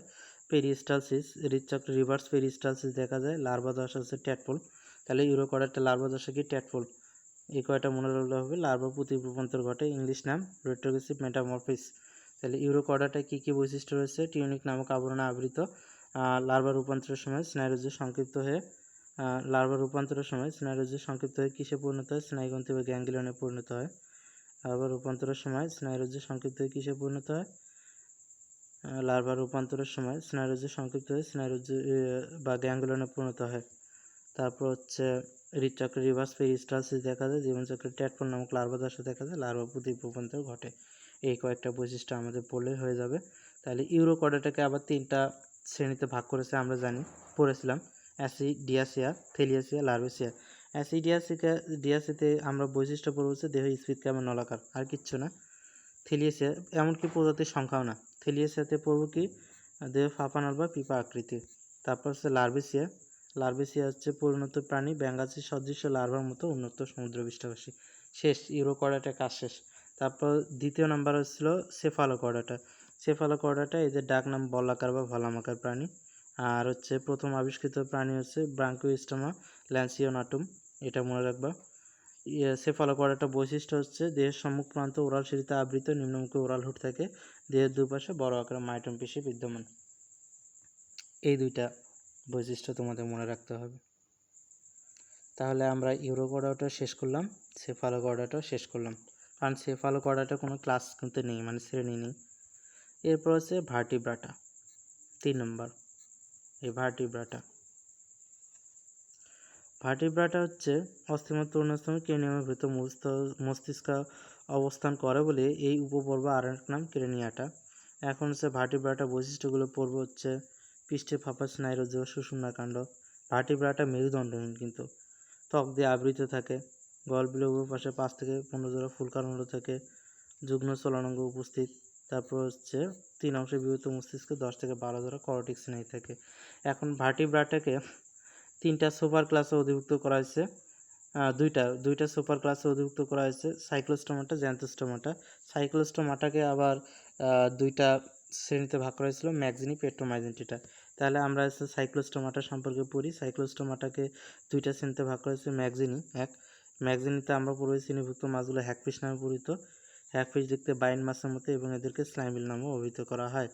এই যে হ্যাগফিশ ম্যাগজিনি বৈশিষ্ট্যগুলো পড়ব। দেহ আইসবিহীন, পিচ্ছিল গ্রন্থিযুক্ত ত্বকে আবৃত, গলবিলের দুই পাশে 5 থেকে 15 জোড়া ফুলকাণ্ড থাকে, কোনো লার্ভা দশা নেই। এই 3টা।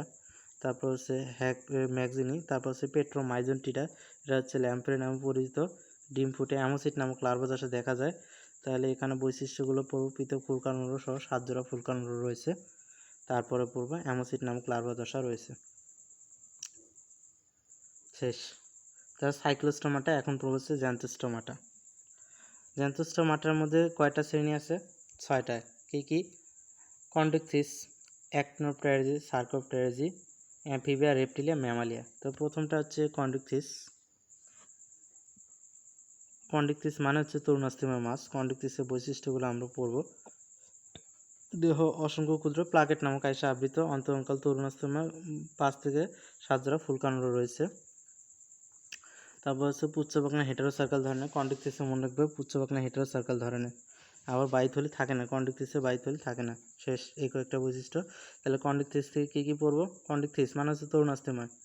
তারপর হচ্ছে কন্ডিকথিসে আইস কি প্লাকেট, 5 থেকে 7 জোড়া ফুলকাণ্ড থাকে, পুচ্ছবাকনা হেটেরোসার্কাল ধরনের, বাইথলি থাকে না। এবার হচ্ছে কন্ডিকথিস গেল। কন্ডিকথিসের উদাহরণগুলো তোমরা পড়ে নিও, আমি লিখে দেবো, কন্ডিকথিসের উদাহরণ লিখে দেবো একটা ছকের মধ্যে। এবার হচ্ছে কি অ্যাক্টিনোপ্টেরিজি। অ্যাক্টিনোপ্টেরিজি হচ্ছে রশ্মিময় পাখনা বিশিষ্ট মাছ। অ্যাক্টিনোপ্টেরিজি যেমন হচ্ছে সাইক্লোয়েট নামক আইসে আবৃত থাকে, সাইক্লোয়েট বা টিনেট, অ্যাক্টিনোপ্টেরিজি আইস। তারপর হচ্ছে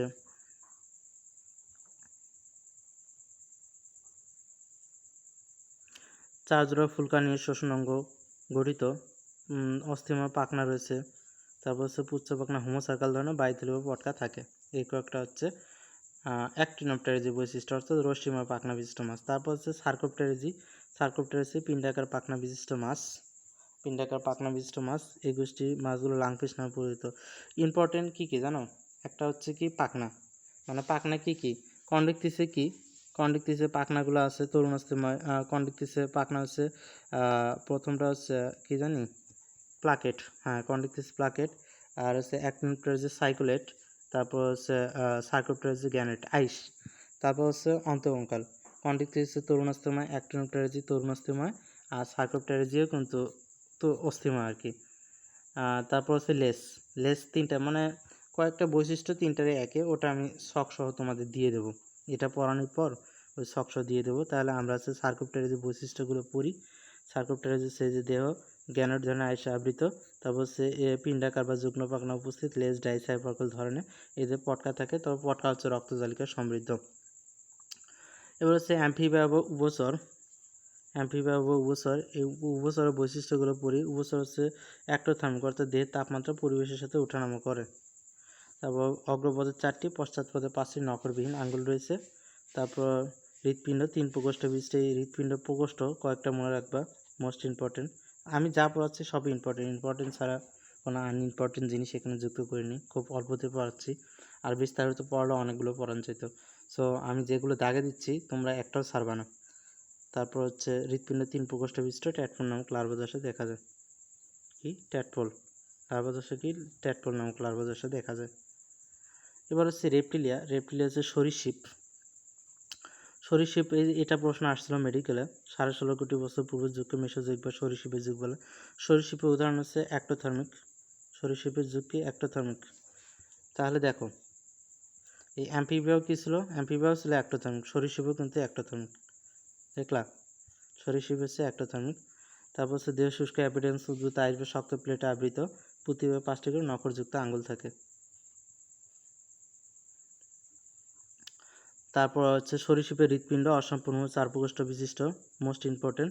ব্যতিক্রম কুমির, এই লাইনটা অনেক গুরুত্বপূর্ণ, এখান থেকে মেডিকেলে আসছিল। এটা হচ্ছে কোন প্রাণীর হৃৎপিণ্ড সম্পূর্ণ 4 প্রকোষ্ঠ বিশিষ্ট, সরীসৃপের, তাহলে কুমির ব্যতিক্রম।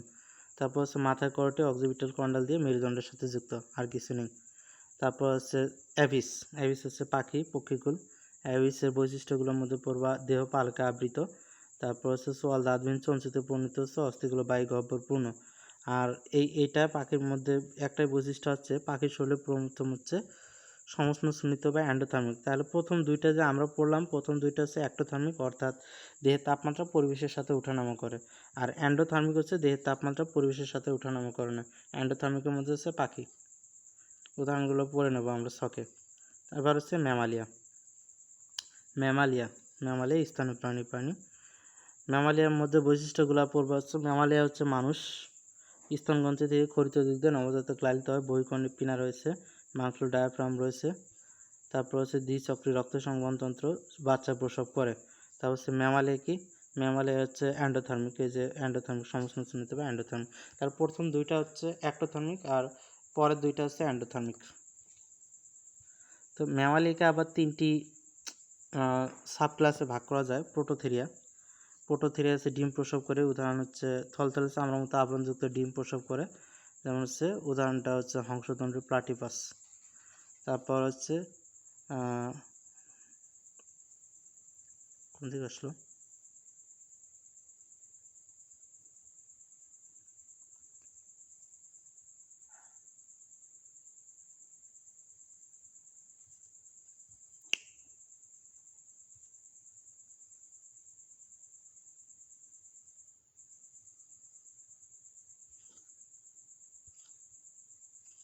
হয়ে গেল।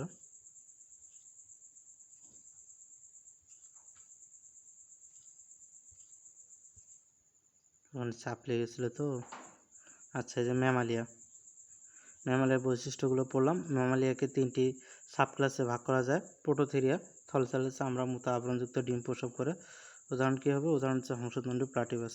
তাহলে প্রোটোথেরিয়া। তারপর দ্বিতীয়টা হচ্ছে ম্যাটাথেরিয়া, এটা মনে রাখবা।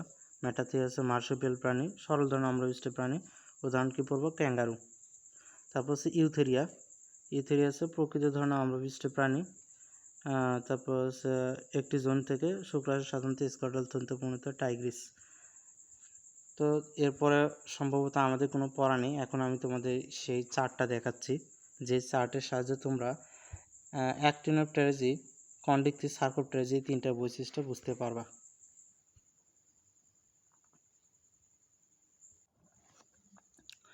আচ্ছা, আমি তোমাদের এই যে চার্টে আনলাম, এখানে নাম দেখো হচ্ছে প্রথমটা কন্ডিকটিভ, অ্যাক্টিনোপটেরিজি, সার্কোপটেরিজি, দেখছো।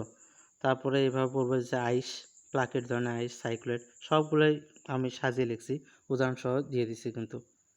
দেখাবেন হচ্ছে অন্তঃঅঙ্কাল, তরুণাস্তমা, অস্তমা, মানে এই চার্টটা তোমরা পড়বা মোটামুটি। তারপরে আরও একটা চার্ট আছে, সেটা তোমাদের কাজে লাগবে হচ্ছে অ্যাম্ফিবিয়া, রেপ্টিলিয়া। ওটা আমি আগে বুঝেছি, তোমরা হচ্ছে প্রথম দুইটা যখন পড়বা, অ্যাম্ফিবিয়া আর রেপ্টিলিয়া অর্থাৎ হচ্ছে উভচর সরীসৃপ, এই দুটো হচ্ছে অ্যাক্টোথার্মিক, দেহের তাপমাত্রা পরিবেশের সাথে ওঠানামা করে। আর বাকি দুইটা কি হচ্ছে অ্যাবিস, ম্যামালিয়া, ওরা হচ্ছে অ্যান্ডোথার্মিক, দেহের তাপমাত্রা পরিবেশের সাথে ওঠানামা করে না। সো আর কিছু পড়ার নেই আমাদের এই অধ্যায়ে, আমি সব কিছু পড়ে দিয়েছি। আমি যেই লাইনগুলো দাগিয়েছি সব গুরুত্বপূর্ণ লাইন, কারণ আমি একটাও আনইম্পর্টেন্ট জিনিস দাগাইনি, অনেক বাছাই করা লাইনগুলো। সো তোমরা ভালোভাবে পড়বা, ভিডিও পজ করে দেখবা, কোনো কিছু না বুঝতে পারলে বারবার দেখবা, তখন মোটামুটি ভালো বুঝতে পারবা।